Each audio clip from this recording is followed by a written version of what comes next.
bom contigo, meus amores? Tava morrendo de saudade de gravar. Acho que já tem mais de 5 meses, né, que eu não gravo nada pra vocês, que eu tô bem sumida.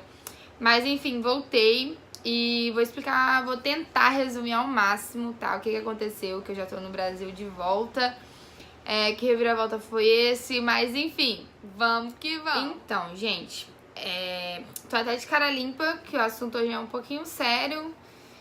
E vamos lá, vamos ver de onde eu começo, né? Bom, em agosto do ano passado, eu conversando com a minha avó no telefone, ela me falou que meu avô estava com câncer. Porém, até então, eles não sabiam se ele era maligno, se era benigno. Era um câncer de pulmão, porque meu avô fumou há muitos anos. Meu avô já tinha tido um AVC há 8 ou 9 anos atrás, não lembro direito. Então, meu avô já era bem malzinho de saúde, meu avô parte de mãe.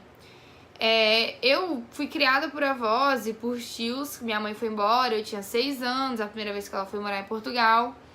Então, até os meus 11, 12 anos, eu cresci com esse meu avô e com a minha avó, por parte de mãe. Então, meu avô foi meu paizão, assim. E nisso, quando a minha avó falou isso, eu já fiquei, não, eu tenho que ir embora, porque meu avô vai falecer, eu não vou estar lá, eu não vou conseguir curtir os últimos momentos com ele, eu tenho que ir embora, eu tenho que ir embora. E aí eu falei, não, calma, ainda não é certo, meu avô ainda tá bem, vou esperar mais notícias. E aí foi nisso que eu continuei lá, fui enrolando. Quando fez um ano que nós estávamos lá, coisa de uma semana depois, se eu não me engano, eu sofri um assédio sexual no trabalho, onde eu estava trabalhando pela parte da manhã, junto com a mãe do Uriel. E na parte da tarde eu sofri um acidente de carro. Isso no mesmo dia. Vou explicar pra vocês agora. Eu trabalhava num condomínio de hispanos, então era normal eu ter contato com outros moradores, e enfim. E nisso, nós estávamos terminando o último prédio ou o penúltimo prédio pra gente poder ir embora.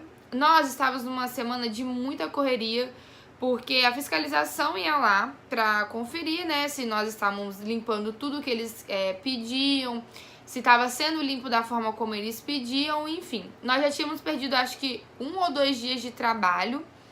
E se a gente perde um dia de trabalho, são 4, 6 prédios que ficam para trás. Então é um atraso muito grande, a gente realmente estava numa correria.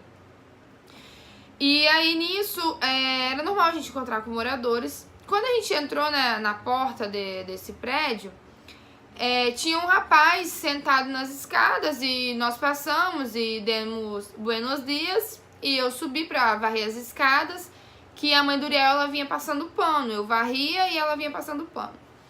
E nisso ele veio até a mim, explicando que ele estava fazendo um trabalho pro high school, que era pro ensino médio, falando sobre os imigrantes, né?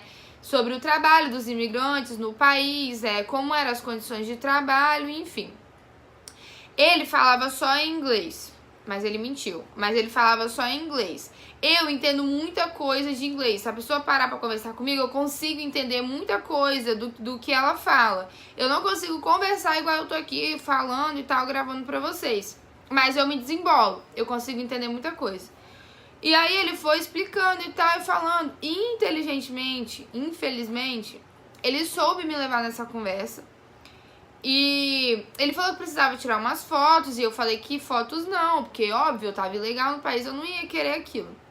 E daí ele falou que não, que eram fotos dos pés, porque era pra mostrar quanto que os nossos pés sofriam com cansaço, enfim. A mãe do Uriel, na época, ela achou estranho, enfim, não quis fazer. Eu sou uma pessoa totalmente simpática, eu não sei ser ignorante com ninguém. Eu não sei simplesmente, não quero e tal. Eu não sei ser assim. E aí eu queria me livrar dele logo pra poder atender o que ele queria e a gente voltar pro nosso trabalho. Burra. Mas enfim. E aí nisso eu fui, tirei meus tênis e tal. Ele tirou uma foto, tirou uma outra foto. E aí ele pediu pra que eu subisse mais um andar de escadas.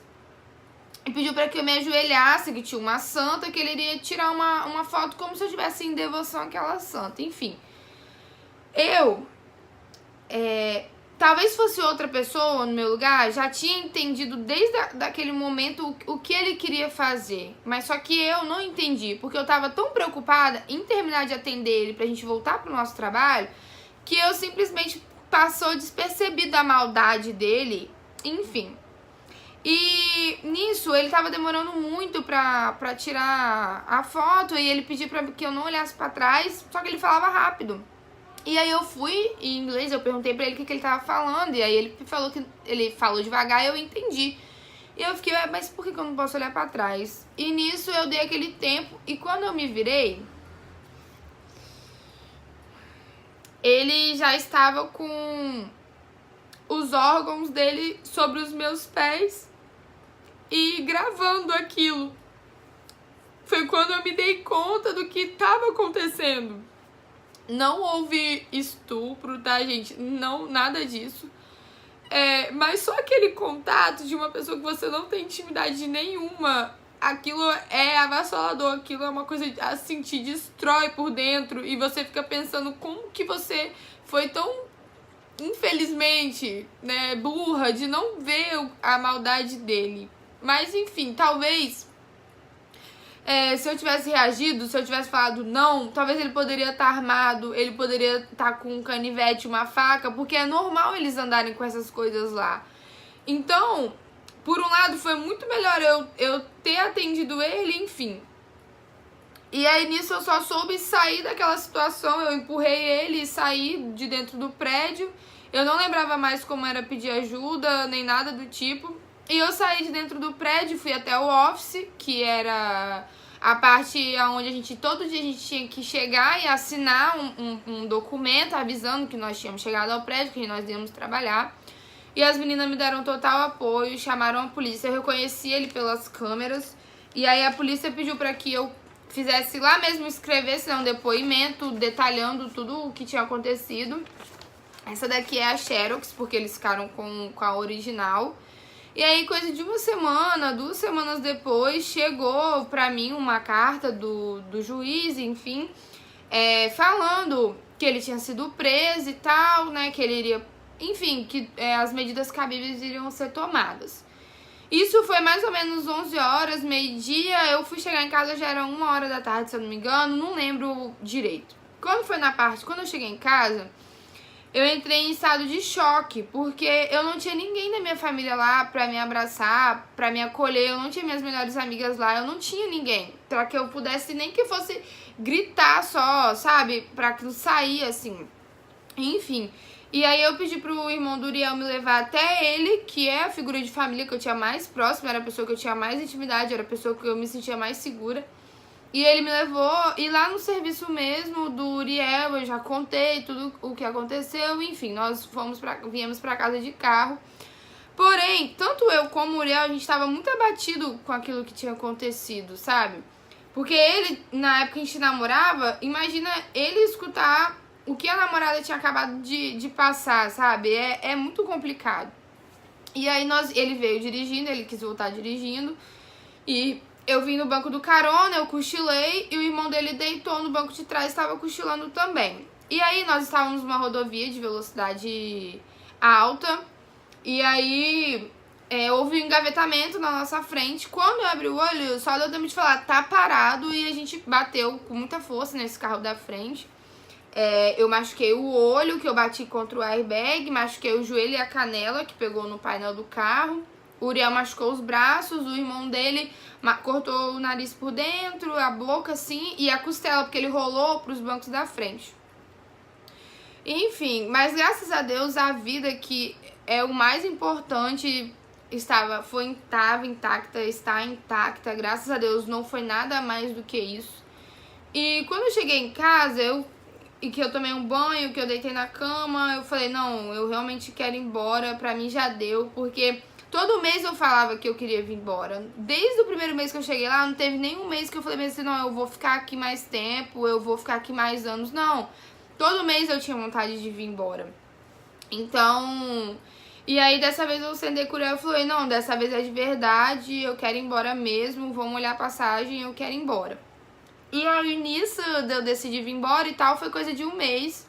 Eu fiz surpresa pro pessoal daqui, eu falei que eu ia vir numa data e eu vim uma semana antes. E aí eu cheguei de surpresa na casa de todo mundo e tal. Só uma das minhas melhores amigas que eu não consegui enganar, porque ela é minha vizinha. Então, quando eu cheguei, que eu dei uma gargalhada, ela lá da casa dela já reconheceu que era eu. Então, não deu pra enganar. Mas, enfim, agora eu tô muito bem mesmo. Tudo foi aprendizado, tudo foi experiência. Graças a Deus já passou. Eu acredito que tudo na nossa vida, Deus tem um propósito. E eu fui como filha desobediente, porque meu pai não queria que eu fosse, né? Ele permite porque eu já sou de maior, mas ele não queria que eu fosse. E Deus também já tinha usado uma pessoa pra falar comigo que aquela não era a hora de eu ir pra fora. Mas mesmo assim, às vezes Deus fala e a gente, né, desobediente, não escuta. Então, tudo foram consequências, foram experiências, eu acredito muito mesmo. A minha vida é uma experiência muito grande com Deus, eu acredito muito em tudo que Ele faz na minha vida. Então, de maneira alguma, eu tô aqui, por que aconteceu isso? Questionando. Não, de forma nenhuma. Pra mim, tudo que acontece na nossa vida é aprendizado, sabe? É experiência. E, bom, passou 3 meses que eu tava aqui. Desculpa. Meu avô faleceu. Eu perdi meu avô, o choro é de alegria, porque ele tá num lugar muito melhor agora, ele descansou, porque o câncer debilitou muito meu avô, tanto que os médicos falaram que não ia precisar nem fazer quimioterapia, porque isso ia acabar deixando ele ainda pior, então a minha avó optou por não fazer. A gente curtiu os últimos momentos dele, e meu avô foi um paizão pra mim. Amor da minha vida, eternamente. Então, graças a Deus que eu vim embora antes, que eu pude trocar a fralda do meu avô, eu pude dar banho nele, eu pude dar comida, eu fiquei no hospital. Os dias que eu podia ficar com meu avô no hospital, eu fiquei. Então, um pouquinho do que ele fez pra mim, eu ainda pude retribuir e ainda pude estar aqui com ele nos últimos dias dele.